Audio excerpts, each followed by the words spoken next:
আজ পর্যন্ত কোনোদিন মুসলমানদের উৎসব শবে বরাত একটা হিন্দু মসজিদে দেখার জন্য আসলো না, মুসলমানদের উৎসব শবে কদর একটা হিন্দু কোনোদিন চাওয়ার জন্য আসলো না, মুসলমানদের উৎসব রমজান মাসের রোজা একটা হিন্দু কোনোদিন তোমার সাথে সমাজ করার জন্য রাখলো না, একটা হিন্দু কোনোদিন তোমার ঈদের নামাজে আসলো না, একটা হিন্দু কোনোদিন তোমার সাথে জুমার নামাজে অংশগ্রহণ করলো না, তোমাকে দেখার জন্য পর্যন্ত আসলো না।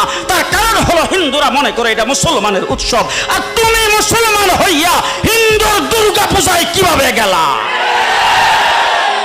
আরে তোমার কি হয়ে গেল? তোমার কি লজ্জা শরম তুমি ধুয়ে ফেলে দিয়েছো? তোমার কি কোনো লজ্জা শরমও নাই? তোমার কি কোনো লজ্জা শরমও নাই? আবার কি সুন্দর বলতেছ, ধর্ম যার যার উৎসব সবাই। হাই হাই হাই, ও মুসলমান যুবকেরা ভালো করে শোনো, ধর্ম যার যার উৎসব সবার, তাইলে বিয়া যার যার বউ তো সবার। জি, বিয়ে যার যার বউ সবার, পুষ্কুনি যার যার মাস সবার, গাছ যার যার ফল সবার, ক্ষেত যার যার ফসল সবার, দোকান যার যার মাল সবার।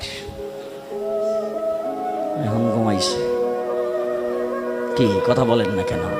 তাহলে আমার দোকানের মাল যদি আমার হয়, আমার ক্ষেতের ফসল যদি আমার হয়, আমার গাছের ফল যদি আমার হয়, আমার গাছের নারিকেল যদি আমার হয়, আমি বিয়ে করলে বউ যদি আমার হয়, মুসলমান আমার পুষ্কুনির মাস যদি আমার হয়, তাইলে ধর্ম যার উৎসব তার।